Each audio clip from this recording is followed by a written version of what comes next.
तो जनाब इस खुसूसी ट्रांसमिशन में एक बार फिर से आपको खुशामदीद कहते हैं। हमारे साथ हमारा पैनल मौजूद है, फैसल शाह साहब, ख्वाजा इमरान साहब और हमें अभी ब्रिगेडियर रिटायर्ड नवाजिश अली साहब ने भी ज्वाइन कर लिया है।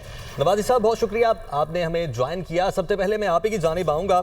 ये सवाल मैंने तो पहले अपने जो बाकी पैनलिस्ट हैं उनसे भी पूछ चुका हूँ, आप भी इसी पर कमेंट कर दीजिएगा। 12 रोज़ बाद जो पिछला पुलवामा हमला हुआ था उसके बाद उन्होंने बालाकोट में स्ट्राइक की थी और आज 12 रोज़ गुजर चुके हैं पहलगाम इंसिडेंट को। ये 12 रोज़ आप बताइए किस तरह से मुख्तलिफ हैं। और दूसरा ये भी खबर आ रही है कि जो भारतीय फ़िज़ाइया के सरबराह हैं उनकी भी नरेंद्र मोदी से मुलाकात हुई है और जो वज़ीर इत्तलात हैं वो कह रहे हैं कि ख़तरा अभी टला नहीं है। थैंक यू वेरी मच जी, आपने मुझे मौका दिया इस इम्पॉर्टेंट मौके पे बात करने का। फैक्चुअली बात यह है कि इंडिया ने एक वॉर मॉन्गरिंग करके एक ऐसी इन्वायरमेंट्स क्रिएट कर दी है जिसकी कोई ज़रूरत नहीं थी और इसका मेरा नहीं ख्याल है कि दोनों मुल्कों में से किसी को भी फ़ायदा होगा। अल्टीमेटली मैं आपको थोड़ा सा इस तरफ लेके जाऊँगा कि देखिए एलिमेंट ऑफ नेशनल पास जो है वो कुछ ऐसे होते हैं लाइक यू नो इकोनॉमी होती है, फॉरेन रिलेशंस होते हैं, उनके जो है अपना इंटरनल कोहेजन होता है और इसमें दूसरा ये है कि मिलिट्री पोटेंशियल पे की अगर बात करें तो उसमें भी इंडिया को कोई एडवांटेज नहीं है। हम पे इंडिया को इसलिए एडवांटेज नहीं है कि इंडिया जो है वो उसकी जो मिलिट्री स्ट्रेटजी जो वो अडॉप्ट करता है वो ऑफेंसिव है। ऑफेंसिव में उसको 3:1 की रेशो चाहिए। मैं एज ए लेमैन जो समझ सकता है उसकी बात कर रहा हूँ और इंडिया के पास ये मिलिट्री पोटेंशियल नहीं है। ना उसके पास आर्मी में ये मिलिट्री पोटेंशियल है, ना उसके पास एयरफोर्स में है, ना उसके पास नेवी है। लेकिन इससे हट के अगर बात करें नॉन कन्वेंशनल या अनकन्वेंशनल मिलिट्री जिसमें ये न्यूक्लियर और मिसाइल टेक्नोलॉजी आ जाती है तो उसमें आलमोस्ट पाकिस्तान और इंडिया एट पैरिटी हैं या मुख्तलिफ अगर आप रिसर्च पेपर और मुख्तलिफ ऑर्गेनाइजेशंस को देखें तो पाकिस्तान को स्लाइटली इंडिया के ऊपर एज हासिल है।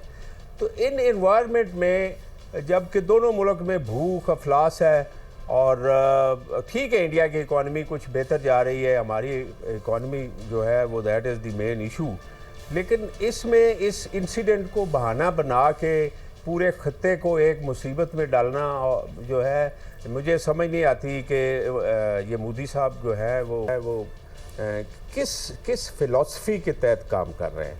तो बहरहाल मैं एज ए मिलिट्री मैन जो है वो मुझे पूरा यकीन है कि इंडिया जो है ये मिस एडवेंचर नहीं करेगा और अगर इंडिया ने किया तो उसमें ये है कि इंडिया को कोई उसका ऑब्जेक्टिव अचीव नहीं कर सकेगा। मैं किसी के साथ बैठ के किसी भी इंडियन पैनलिस्ट के साथ बैठ के ये डिस्कस करने के तैयार हूँ कि भाई आप लोग what will you achieve ultimately, nothing and nothing. Thank you.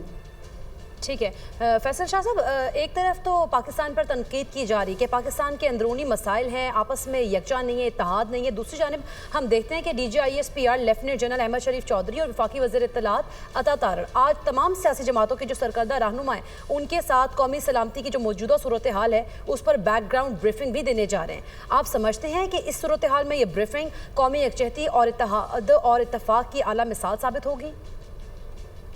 देखिए कौमें जो है ना वो किसी भी क्राइसिस में या कॉन्फ्लिक्ट सिचुएशन में जुड़ जाती हैं बस में। जितने भी डिफरेंसेस होते हैं ये समझ होती है कि भाई अगर सबसे पहले हमारा मुल्क है तो फिर हम हैं और फिर हमारे डिफरेंसेस और इंटरेस्ट। तो ये बात तो एक बड़ी आम फहम बात है, एक लेमैन को भी ये चीज़ पता होती है।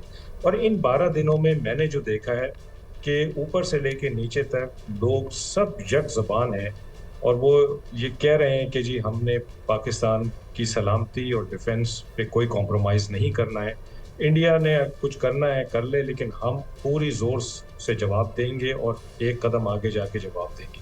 तो मुझे तो बड़ी यकजहती नज़र आती है हर लेवल, पॉलिटिकल लेवल देख लें, मिलिट्री देख लें, आप नीचे सोशल देख लें, लोगों से मिलना जुलना भी होता है। तो सब इस बात पे मुत्तफिक हैं कि बाकी हमारी चीज़ें एक तरफ, वो जब ये सिचुएशन ख़त्म होगी तो हम दोबारा देखेंगे कि हमने आपस में एक दूसरे से क्या बात करनी है। लेकिन इस वक्त हम सब का जो वाहिद दुश्मन है वो इस वक्त भारत है, जिसने कि खामखी की सिचुएशन क्रिएट की है सिर्फ एक पॉलिटिकल पार्टी अपने ऑब्जेक्टिव्स अचीव करने के लिए उसने पूरे खित्ते को दांव पे लगा दिया है, लोगों को दांव पे लगा दिया है।